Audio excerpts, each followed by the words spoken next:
This is Frank Islam, Chairman and CEO of FI Investment Group, and your host of Tonight with Frank Islam. Today we have a guest, a special guest, Adnan Bokhari. Thank you for coming. Thanks for having me. You're welcome. So tell me a little bit about yourself, who you are, where you came from, and where you're going. Wonderful. Well, thank you very much for the opportunity. I am a Pakistani American, born and raised in Lahore. I came to the States right here to Virginia when I was 16 years old, and I have stayed over here since then. What made you to travel to this, cross the Atlantic Ocean to realize the American dream? Well, that's exactly right. It's the American dream. It's in pursuit of the American dream. It's in pursuit of a greater, brighter future. Originally, I came here just to go study. to school. Yeah, okay. Just to study. Just like everybody else. My older brother, he was already over here, so it's not that I came just by myself. And for quite many years, tried to go back to Pakistan, tried to look for an opportunity back then. Obviously, it didn't happen. It didn't happen despite all the connections and everything else that was in Pakistan. I kept coming back over here.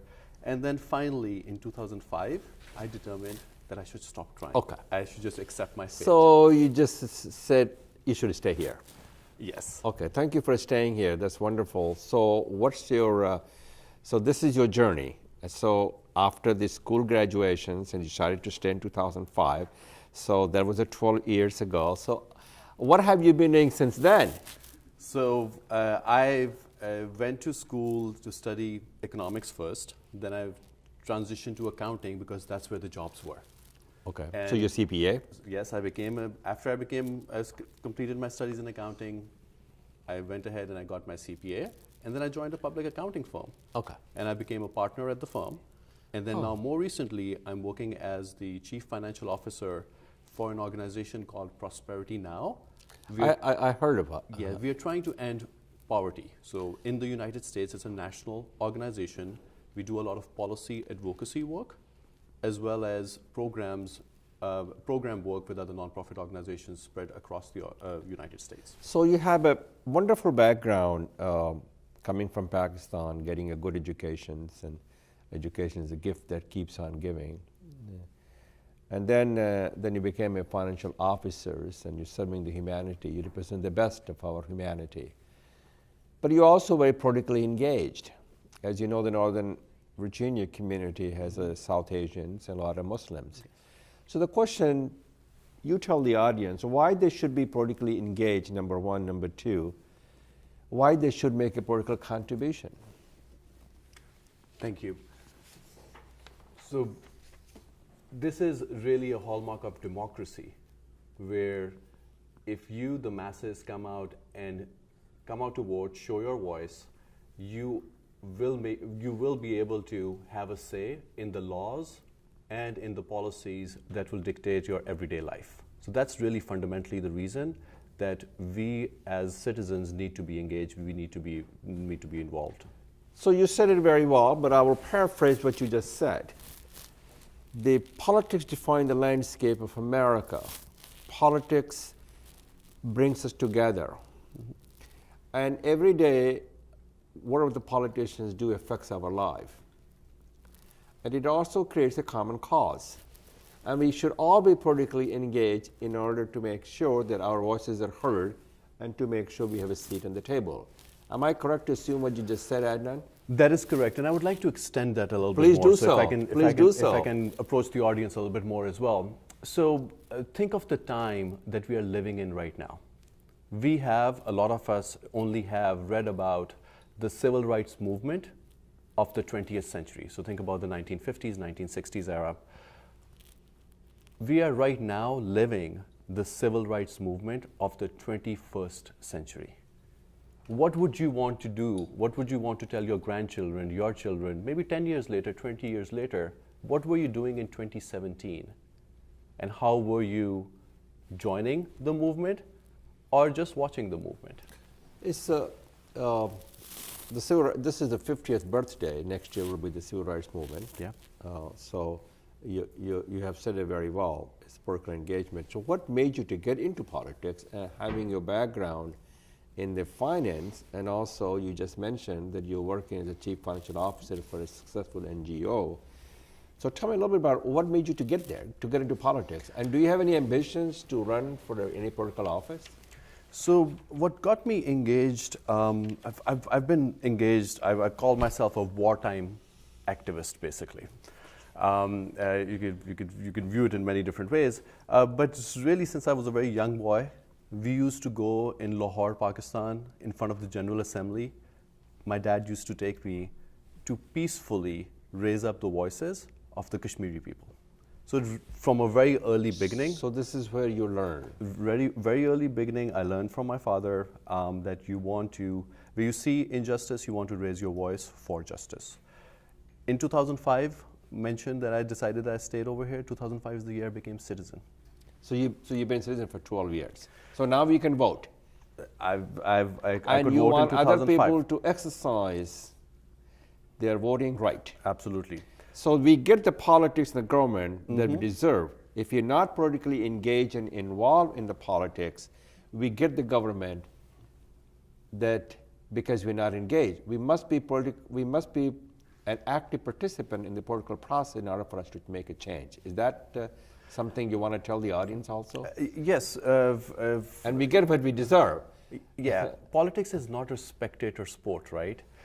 So Well, it is probably not. yeah, it is not a spectator sport. You really have to be involved. And there are a lot of barriers, and I do want to talk about the barriers, particularly for immigrants in political Yeah, engagement. go ahead and talk about the barriers that the Muslims and South Asian face, and how do you break the barrier of the biases? Yeah.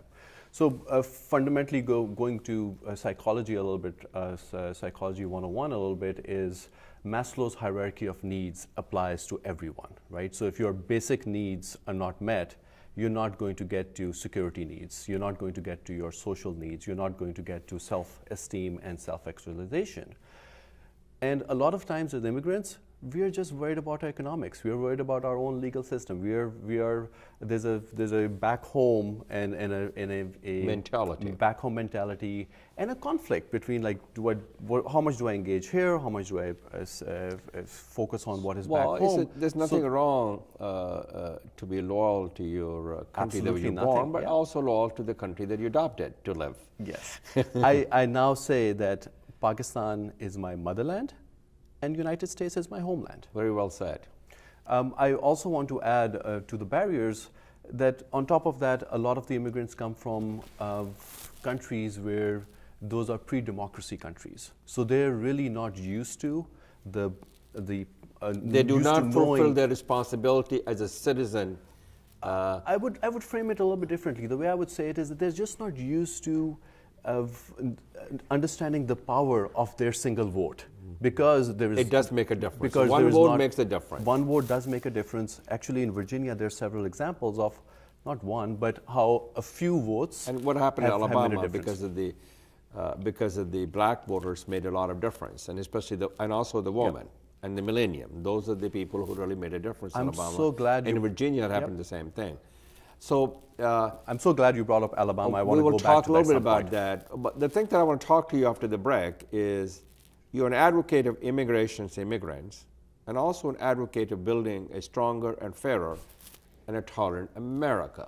So we want to talk about that. So we'll be right back in 1 minute. अब आपका होगा अपना घर सपना घर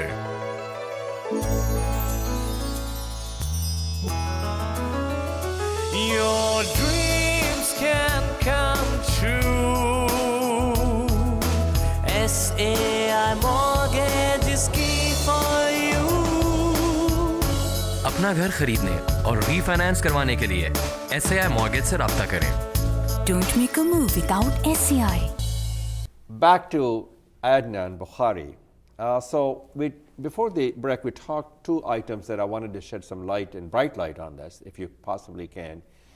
What makes you to become an advocate of immigrations and immigrants? And also talked about why should we build an inclusive America? Wonderful question. So I myself, as an immigrant, as I'm advocating for immigrants, I'm advocating for myself. I'm advocating for my children. And immigration has been something that has been going on in America for centuries. It is what makes America. We all what are it is. immigrants. It is what. Yeah, most of us are As President immigrants. Kennedy wrote a book on the nation's immigrants. Yeah, most of us are immigrants. And right now, it's the immigrants who are under a lot of scrutiny. And it's certain segments of the immigrants, particularly the Latinos and the Muslims, who are bearing most of that brunt of the anti-immigrant sentiment that is going through the United States right now. So now is the best time to be standing up and advocating. Now is the best time to be coming up and saying, hey, I'm an immigrant and look what we have accomplished, look what we have done. I would say that as a percentage of income, I pay more taxes than our president in the White House right now. I'm not going to get there. We immigrants contribute in many different ways, and we need to show those contributions. And right now is the time for us to come out of the shadows, for us to come out and say, yes, invite more people to get to know us. Okay. There are 60% Americans who really have not met a Muslim in person. Mm-hmm. So you made a good point. So let's talk, I'll get back to you on immigration and immigrant and the diversity of America. But I want to talk a little bit about the why should we build an inclusive and tolerant America? And I know you're an advocate of that. Yeah, absolutely. So if you don't have inclusivity, what you have is divisions, what you have is infighting. Divisiveness, polarized society. Divisiveness, infighting. And if you look at the data for the last 3 decades, you look at just the Democrats and the Republicans and the issues, those parties are becoming more and more polarized. And now there is really no room for being in the center. Either you're going to be really progressive or you're going to be really conservative. So it's like what George W. Bush said, are you with me or not with me, yeah. right? And why, just to keep on pursuing that, why does that matter? Well, haven't we talking about how dysfunctional Congress has been for last 10 years, 15 years? Well, why? It's because those issues have become so polarized that government can't even function. They can't get anything done. And that multiplies across the country. We will be at stalemate after stalemate and not able to accomplish anything if we don't address these issues of inequalities and make injustice. Injustice, inequality, and make this country an inclusive country. And we all have to do our part to be able to do that. So you made a good point. I mean, diversity brings us together. Diversity makes us strong. And when we're together, we can help shape a better future for America. And together, we can build a stronger, fairer, just, tolerant, caring, and compassionate America that we could take a pride in it. As John Winthrop said in 1632, America is a city on a hill, and all the eyes, you must consider all the eyes are upon America. So, as far as immigration is concerned, I mean, immigrants makes the country vibrant and stronger. Mm-hmm. And wherever they go to any community, they start their business and do very well. And they bring their culture, the cuisine, the arts. And the most important thing is the immigrants contribute to the 0.7% of our GDP growth in this country. Most of the business, as you know, in Silicon Valley, 35% is by South Asian Americans, and they're part and parcel of America. So your points are well taken, and you should continue to step up, to speak up, and to speak out against the hatred and bigotry, because the lot that divide us, unite us, the little that divide us, our bonds are stronger than the differences that too often drive us apart. Yes. So let's just shift the gears. I know you've been involved with my friend Ralph Northam, who was a good friend of mine. He was lieutenant governor. And do you think it's better for the South Asians and Muslim because he's now the governor? Absolutely. So the better, the alternative would have been Ed Gillespie, who was running on the Republican ticket, who has also run against Mark Warner. Who also ran against Mark Warner, came very close to winning, luckily did not win, and who has who has two sides that you hear. So on a public level, he'll come out and he'll say, I am with immigrants. but then all of his policies are all anti-immigrant. So he does not match his words with his deeds. Does not match his words with his deeds. And I didn't just support Ralph because he's a Democrat. I actually went and I spoke. So you I talked about his policies, his politics. Approached him.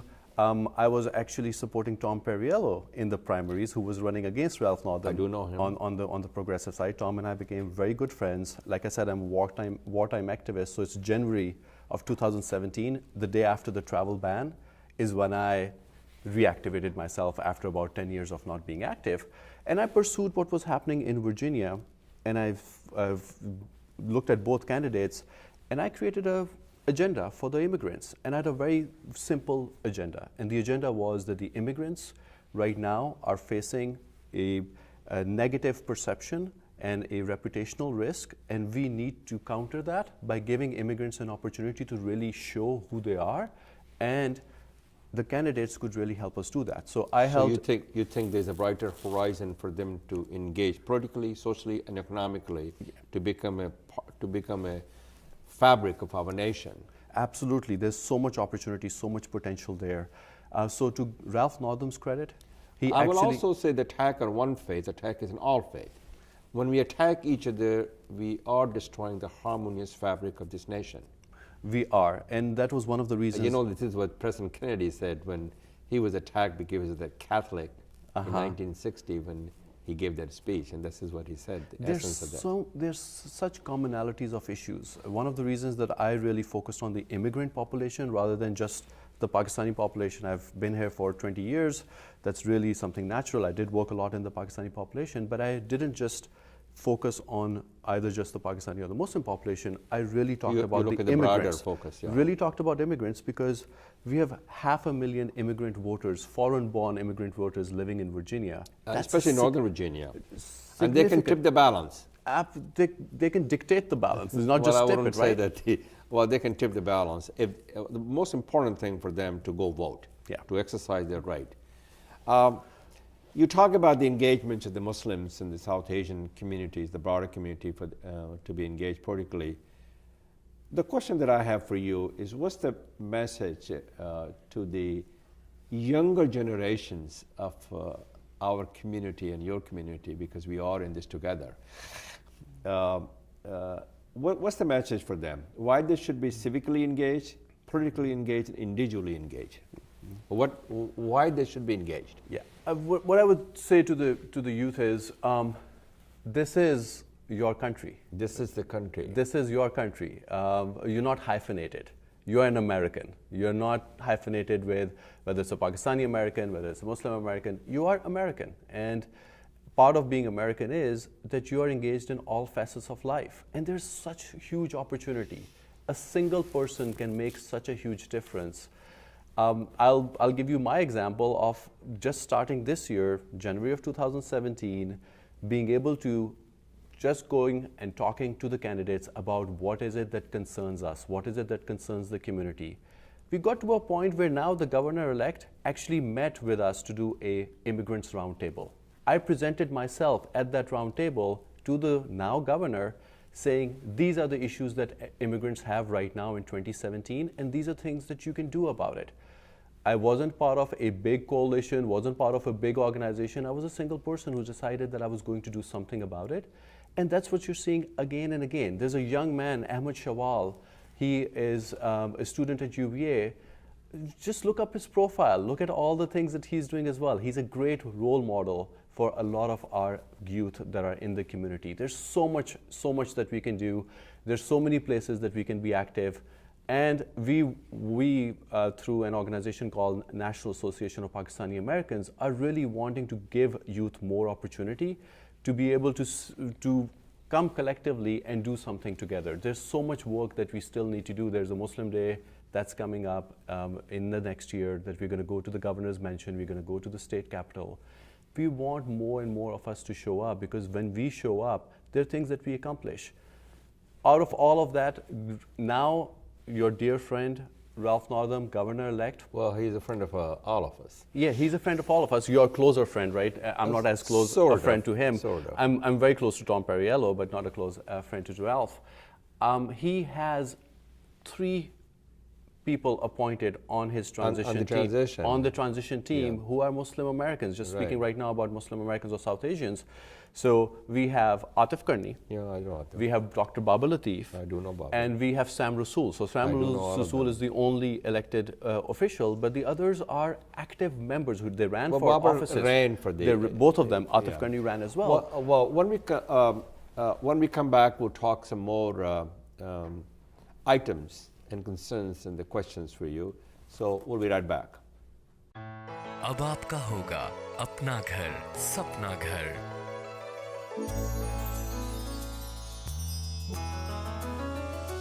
Your dreams can come true. SAI Mortgage is key for you. अपना घर खरीदने और refinance करवाने के लिए SAI mortgage से राब्ता करें। Don't make a move without SCI. We're back with Adnan Bokhari. So, a lot of people ask the questions, and I will ask you that questions, and a lot of people ask me that questions because what made you so successful? And my answer is that I don't have a secret sauce. Do you have a secret sauce to be successful? Not really a secret sauce. But you got any kind of sauce? Yeah, have a sauce, and it's no secret. I think a lot of people will resonate with it. I really attribute all the successes that I have had to, by and large, 4 things. Go ahead. Start with family. Good. They instill in you the love of education and also make sure that you can be the best you can be. Be the best you can be, always there for you. As I mentioned, when I came over here, I came to my brother. My brother is 7 years older than me.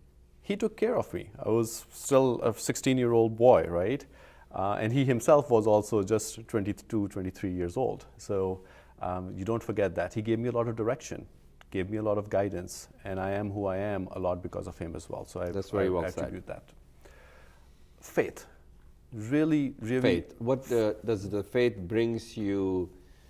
The peace as well as equality and dignity and a tolerance and respect for other faiths. Is that what the faith brings you? What else does it bring to you? Yeah, faith brings you all the decency. Faith brings you a lot of Decency, compassionate, being a caring. It does. It also brings you determination. Determination to succeed. Determination to succeed, determination to continue on despite the odds. So faith is something that you rely on in a lot of ways and at a lot of different times. I will also say hard work. I saw my dad. So you aim high, work hard, pursue your dream. Yeah, That's my mantra. I heard his stories about him as an immigrant from Kashmir coming to Pakistan when he was So just you knew 13, the challenge that they face as an immigrant. 13 years old, studying 12 hours a day to make it. And he made it. He was judge of the High Court in Pakistan, appointed by then Benazir Bhutto. So he did make it. And I watched him and observed. So I don't think... So that was a good role model for you. Amazing role model. And the role model and the part of the lesson for me was the value of hard work. If you work hard, you get someplace. I used to be in public accounting. I didn't start as a partner. I started really as a junior person. I had my ambitions to become a partner. One night around this time, Thanksgiving time, I was working at, this was 9 p.m. I sent an email to the managing partner and he said, Adnan, you're still in the office? And I said, I have read all successful people work 12 hours a day. I figured if I work 13, I'll get there faster. That's obviously a brighter horizon. Brighter horizon. So I hear your parents, who was a role model. I also hear the fact that you work hard, aim high, and pursue your dream. I also heard the fact that you got a good education, which is an important criteria. Yes. I also heard saying that your faith taught you to be the best you can be, to exploit your fullest potential, to be a lifelong learner. And then luck is the last one. Okay, so you do believe in luck. So that's the you nice know, thing you know to the do. harder you work, the luckier you get. Okay. You have to be right place at the right time. You have to be. But you have to be smart also. Yeah, and then that goes back to faith as well. So it's But all one of the connected. things that we all have to recognize that it's not me, it's we who makes it happen. That's how the success happens. It's a we. It's all of us together In business that I am in, that I was, success in business is a team sport. That's the best way to describe it. So when people say how I became successful, the best way to say it's not me, it's we who made it happen. And surround yourself with the people who share with your vision and the values. Yes. Do you feel, Adnan, with all this political engagement that you have and working with the governors and working with the communities and knocking the doors and talking to people and engaging, do you see a brighter horizon for the Muslims and South Asian communities here in Northern Virginia? I'm an optimistic, or cautious optimistic. Cautiously optimistic. Cautious optimistic. I will say that there's a lot of potential. And if we actually take advantage of that potential, then yes, there's a very, very brighter horizon for us. I don't want to sugarcoat it. Sugarcoat the challenge. I don't want to sugarcoat the challenge, absolutely not. So there are, I would say, maybe 100, 150 people who are really, really active in different ways. Some of them are really big fundraisers.